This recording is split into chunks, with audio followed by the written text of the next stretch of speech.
Là, c'est la présentation de Rosine.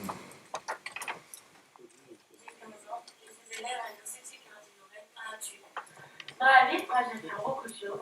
Par exemple, chanter, danser de temps en temps, quand mon envie me prend. J'aime énormément lire et écrire des histoires parce que ça me permet de mettre mis dans une autre façon. Et bien sûr, j'aime aussi beaucoup dormir.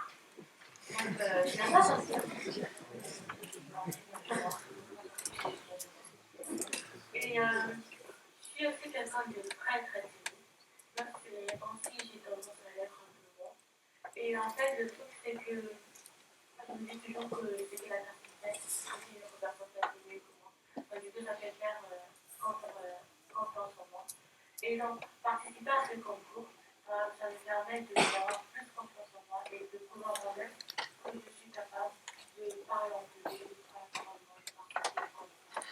Je ne sais pas particulièrement gagner, mais ce que je veux, c'est pouvoir dire que je suis fière de moi. Merci.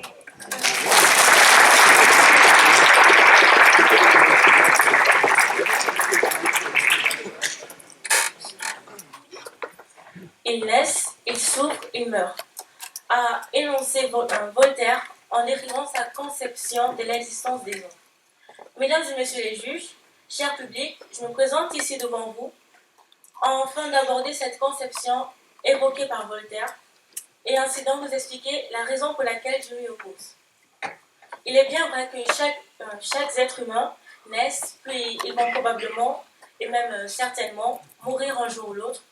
Mais est-il vrai qu'ils ne connaissent que des moments de souffrance, n'ont-ils jamais eu de moments joyeux? Mesdames et messieurs, je vous pose la question, votre existence sur Terre n'est-il que souffrance? Pour ma part, il est bien vrai que j'ai connu quelques moments difficiles. Je suis sûre que ceci est le cas de chaque personne présente dans cette salle. Il peut arriver à tout un chacun de connaître des moments de souffrance. Tout cela est complètement normal. La vie n'est pas rose après tout. Mais, mesdames et messieurs, ces moments de souffrance dépassent-ils nos moments de joie? Je me permets de répondre pour nous tous, pas du tout. Prenons l'exemple d'une femme enceinte qui est sur le point d'accoucher. Imaginez-vous cette femme couchée sur son lit d'hôpital, prête à donner naissance, cette femme qui risque la mort ou bien encore la paralysie. Cette femme qui passe par une souffrance énorme, les douleurs de l'enfantement. Oui, mesdames et messieurs, cette femme souffre, cette femme crie, elle a mal, mais une fois qu'elle a donné naissance et qu'elle tient son enfant entre ses mains, un sourire orne son visage. Comme par magie, ses souffrances, ses douleurs disparaissent. Elle se dit que tout ce par quoi elle a dû traverser pour au final tenir son enfant entre ses bras en valait la peine. Oui, mesdames et messieurs, ces moments difficiles, ces moments de souffrance en veulent la peine. Pourquoi? Tout simplement parce qu'après, nous accédons à une joie surabondante. Je tiens aussi à dire que nos souffrances ne sont pas éternelles. Oui, mesdames et messieurs, nos souffrances ne sont pas éternelles. Cette femme en train d'accoucher ne souffrira pas éternellement. À un moment donné, elle sera apaisée. Mesdames et messieurs, n'oubliez pas qu'il y a toujours la lumière au bout du tunnel. Prenons un autre exemple plus historique. À la Deuxième Guerre mondiale, des millions de Juifs ont souffert, enfermés dans des camps de concentration, maltraités, tués. Ils ont connu une période d'extrême souffrance, mais tout n'a pas été sombre pour eux. Cette période atroce n'a pas été éternelle. Après cette période, ils ont eu une reconnaissance, une liberté, ils ont retrouvé leur joie. Après avoir...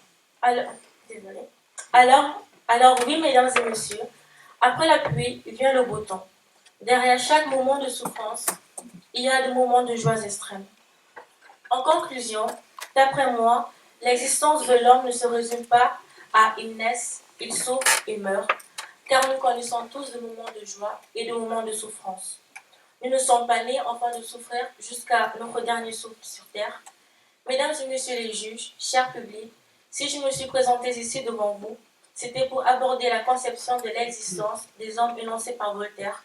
Ils naissent, ils souffrent, ils meurent, et de vous dire que notre existence ne se résume pas qu'à la souffrance. Merci.